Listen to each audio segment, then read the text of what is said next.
എങ്ങനെയുണ്ട് ഈ പുക്കി മന്ത്രിസഭ? എങ്ങനെയുണ്ട് ഈ പുതിയ മാറ്റം? എങ്ങനെയുണ്ട് ഈ വിസ്മയം? ജനങ്ങൾ അനുഭവിച്ച് ജനങ്ങൾ തന്നെ തീരുമാനിക്കുക ഇവരെ എന്ത് ചെയ്യണം. ജനങ്ങൾക്ക് വിടുന്നു. ലൈഫ് ഭവന പദ്ധതി കേരളത്തിൽ ഏറ്റവും കൂടുതൽ ശ്രദ്ധിക്കപ്പെട്ട ഒരു വിഷയമാണ്.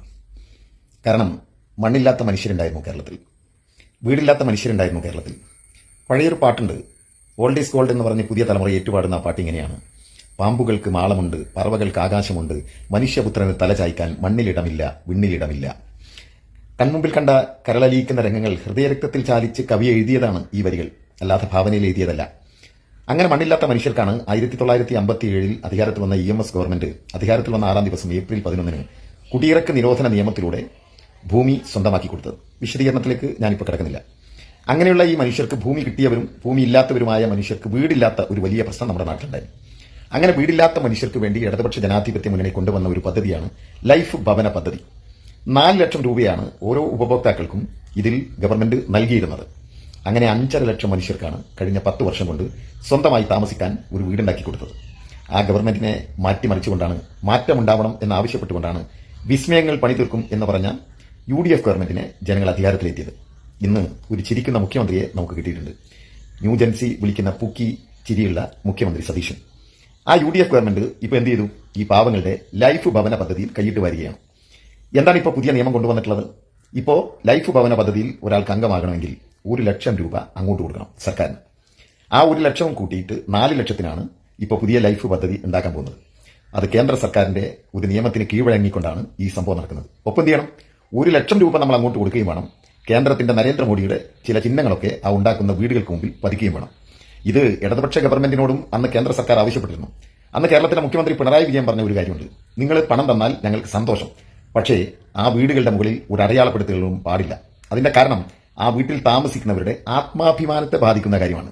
അങ്ങനെ കേന്ദ്രം തരാതിരുന്നപ്പോൾ എന്നാൽ നിങ്ങളുടെ പണം വേണ്ട എന്ന് പറഞ്ഞുകൊണ്ടാണ് 5.5 ലക്ഷം മനുഷ്യർക്ക് ഇടതുപക്ഷ ജനാധിപത്യ മുന്നണി ഗവൺമെന്റ് വീടുണ്ടാക്കി കൊടുത്തത്. മറ്റു പലരെയും വീടുകൾ ഉണ്ടാക്കി കൊടുക്കാനുള്ള ശ്രമം മുന്നോട്ട് കൊണ്ടുപോകുന്ന സമയത്താണ് മാറ്റത്തിനു വേണ്ടി ഒരു വോട്ടുമായി കുറെ ആളുകൾ വന്നത്.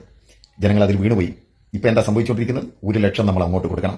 1 ലക്ഷം കൊടുത്ത് നമ്മളുണ്ടാക്കുന്ന വീടിന്റെ മുന്നിൽ ഈ കേന്ദ്ര ഗവൺമെന്റിന്റെ നരേന്ദ്രമോദിയുടെ അവർ പറയുന്ന ചിഹ്നങ്ങളും ചിത്രങ്ങളും ഒക്കെ വെക്കണം. കഴിഞ്ഞില്ല, പുതിയ വിസ്മയങ്ങൾ വരെയുണ്ട്. പാവപ്പെട്ട മനുഷ്യൻ ഏറ്റവും കൂടുതൽ ആശ്രയിക്കുന്നതാണ് മെഡിക്കൽ കോളേജ്. 1957 സഖാവ് EMS ഗവൺമെന്റ് അധികാരത്തിൽ വന്നപ്പോൾ സ്ഥാപിച്ചതാണ് കോഴിക്കോട് മെഡിക്കൽ കോളേജ്. ആ മെഡിക്കൽ കോളേജിൽ ഇന്നലെ മുതലുണ്ടായിട്ടുള്ള സംഭവം എന്താണ്? ഇതുവരെ അവിടെ സൗജന്യമായിട്ടായിരുന്നു ടെസ്റ്റുകളും പരിശോധനകളും എല്ലാം നടത്തിയിരുന്നത്. ആ വിഭാഗത്തിൽപ്പെട്ട 14 പരിശോധനക്ക് ഇന്നലെ മുതൽ ഈ ആരോഗ്യവകുപ്പ് അവിടെ ഫീസ് ഏർപ്പെടുത്തിയിരിക്കുകയാണ്. 30 രൂപ മുതൽ 800 രൂപ വരെയാണ് വിവിധ വ്യത്യസ്തമായ ടെസ്റ്റുകൾക്ക് ഫീസ് ഏർപ്പെടുത്തിയിരിക്കുന്നത്. അപ്പോൾ അവിടുത്തെ ഒരു രോഗി പറയുന്നു, അയാൾ ഇന്നലെ ബ്ലഡ് ടെസ്റ്റിന് 300 രൂപ കൊടുത്തു, സ്കാനിങ്ങിന് 200 രൂപ കൊടുത്തു. ഇതൊക്കെ ഈ ഗവൺമെന്റിനെ അധികാരത്തിൽ കൊണ്ടുവരാൻ വേണ്ടി വല്ലാതെ പരിശ്രമിച്ച മൗദൂദി ചാനൽ മീഡിയ വണ്ണിലൂടെ തന്നെ ഞാൻ നിങ്ങൾക്ക് ഇതിന്റെ തൊട്ട് താഴെ കേൾപ്പിച്ചു തരാം. ഇപ്പൊ അവിടെ നമ്മൾ ക്യാൻസർ, സമൂഹത്തെ വലിയ പ്രയാസം ഉണ്ടാക്കുന്ന ഏറ്റവും വലിയ ഒരു രോഗമാണ് ക്യാൻസർ. ആ ക്യാൻസർ രോഗം കണ്ടെത്താൻ മെഡിക്കൽ കോളേജിൽ ബയോപ്സി ടെസ്റ്റിന് 150 രൂപ പത്തോളജി ലാബിൽ എടുക്കണം. അതുപോലെ തന്നെയാണ് വലിയ അപകടം പിടിച്ച മറ്റൊരു രോഗമാണ് രക്തം കട്ട പിടിച്ചുണ്ടാകുന്ന അസുഖം. പെട്ടെന്ന് മനുഷ്യന് മരണം സംഭവിക്കാവുന്ന, ഒരുപാട് പേരെ മരണത്തിലേക്ക് കൊണ്ടുപോയിട്ടുള്ള ഒരു അസുഖമാണത്. അത് കണ്ടുപിടിക്കുന്നതിന് വേണ്ടി ലൂപ്പസ് ആൻഡ് ലൂക്കോഗിലന്റ് എന്ന് പറയുന്ന ഒരു ടെസ്റ്റ് ഉണ്ട്. ആ ടെസ്റ്റിന് ഇപ്പോൾ മെഡിക്കൽ കോളേജിൽ വാങ്ങുന്ന എത്രയായോ? 800 രൂപ. ഇടതുപക്ഷ ജനാധിപത്യ മുന്നണി ഗവൺമെന്റ് ഉള്ള കാലത്ത് ഒറ്റ നയാ പൈസ വാങ്ങാതെ നടത്തിയ ടെസ്റ്റാണ് എന്ന് ഓർക്കണം. അതുപോലെ തന്നെ ഫൈബ്രിനോജർ, മാരകമായ രോഗങ്ങൾ കണ്ടെത്തുന്നതിന് വേണ്ടിയിട്ടുള്ള ഒരു ടെസ്റ്റാണ്. ആ ടെസ്റ്റിന് ഒറ്റ നയാ പൈസ ഇടതുപക്ഷ ജനാധിപത്യ മുന്നണി ഗവൺമെന്റ് വാങ്ങിയിരുന്നില്ല. അവിടെയാണ് ഇപ്പൊ സതീശൻ ഗവൺമെന്റ് ആരോഗ്യവകുപ്പ് 500 രൂപ വാങ്ങുന്നത്. കോഴിക്കോട് മെഡിക്കൽ കോളേജിലെ പത്തോളജി ലാബിലെ വിവിധ ടെസ്റ്റുകൾക്ക്, 14 ഇനം ടെസ്റ്റുകൾക്ക് 30 രൂപ മുതൽ 800 രൂപ വരെ വാങ്ങുന്ന ഒരു ഗവൺമെന്റാണ് ഈ കേരളം ഭരിക്കുന്നത്. എങ്ങനെയുണ്ട് ഈ പുക്കി മന്ത്രിസഭ? എങ്ങനെയുണ്ട് ഈ പുതിയ മാറ്റം? എങ്ങനെയുണ്ട് ഈ വിസ്മയം?